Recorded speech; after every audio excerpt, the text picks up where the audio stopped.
ادا کرتا ہوں نیشنل پریس کلب اسلام آباد کا کہ جنہوں نے ہمیں یہ موقع دیا ہے کہ ہم یہاں پر آ کر اپنے صحافی بھائیوں اور بہنوں کے ساتھ اپنا دکھ بیان کر سکیں، اپنے جو واقعہ ہوا ہے، دلخراش واقعہ ہوا ہے جڑاوالا میں، اس کے بارے میں اپنا بیان دے سکیں اور ان کو بتا سکیں کہ اس واقعے میں ہم مسیحیوں پر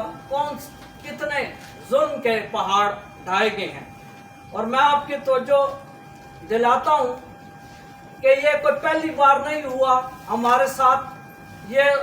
1997 میں سے شروع ہے۔ یہ 1997 میں شانتی نگر پر حملہ ہوا، 2005 میں سانگلا ہل پر، 2006 میں لاہور پر، 2008 میں کراچی، 2009 گوجرا، 2011 شہباز بھٹی کو شہید کیا گیا، اور اس کے بعد مردان، جوزف کالونی لاہور، ملتان، قصور لاہور اور اب جڑاوالا، یعنی کہ ایک لامتناہی سلسلہ شروع ہے مسیحیوں کے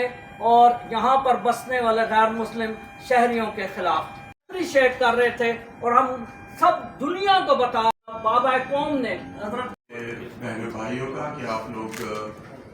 ہماری دکھ میں ہمارے ساتھ کھڑے ہیں، اس کے لیے شکر گزار ہیں۔ جناب بشپ صاحب کا شکر گزار ہوں، آج بشپ صاحب کا جنہوں نے دعوت بھی دی۔ سب سے بڑی جو ضروری بات ہے جو مجھے اور آپ کو سمجھنی چاہیے کہ ہم پاکستانی مسیحی اگر تعداد میں اقلیت ہیں، تعداد کے لحاظ سے ہم اقلیت ہیں، لیکن مہربانی سے ہماری حیثیت وہ نہیں ہے۔ حیثیت کے حساب سے ہم لوگ اقلیت نہیں ہیں، ہم لوگ برابر کے پاکستانی ہیں۔ ہم لوگوں نے پاکستان بنایا ہے، پاکستان کو سنوارا ہے،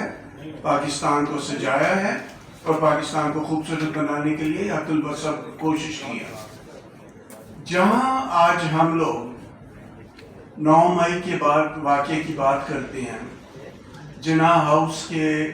تعظیم اور اس کی ایک بقا کی بات کرتے ہیں، دوسری جگہ پہ ہم بھول جاتے ہیں کہ یہاں جڑاوالا میں ہم نے توریت، زبور اور انجیل تینوں کتابوں کو جلایا ہے، تینوں کتابوں کی بے حرمتی کی گئی ہے، اور حالانکہ قرآن پاک ان تینوں کتابوں کا محافظ ہے،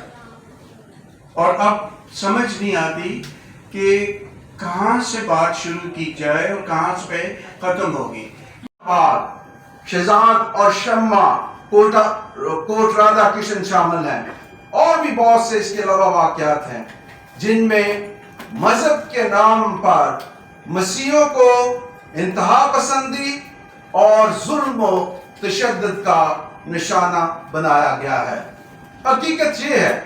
کہ ان واقعات میں ملوث مجرموں کو کبھی بھی حقیقی انصاف کے کٹہرے میں آج تک نہیں لایا گیا، جس کی وجہ سے ایسے واقعات پاکستان میں بسنے والی مذہبی اقلیتوں میں عدم تحفظ اور احساس محرومی کا مسلسل اضافہ کر رہے ہیں۔ اس بھیانک واقعہ میں ملوث لوگوں کو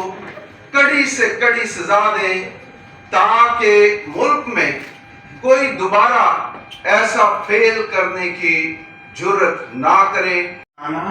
45 سے زیادہ گھروں کو جلانا کوئی عام سی بات نہیں ہے۔ ہم 1997 سے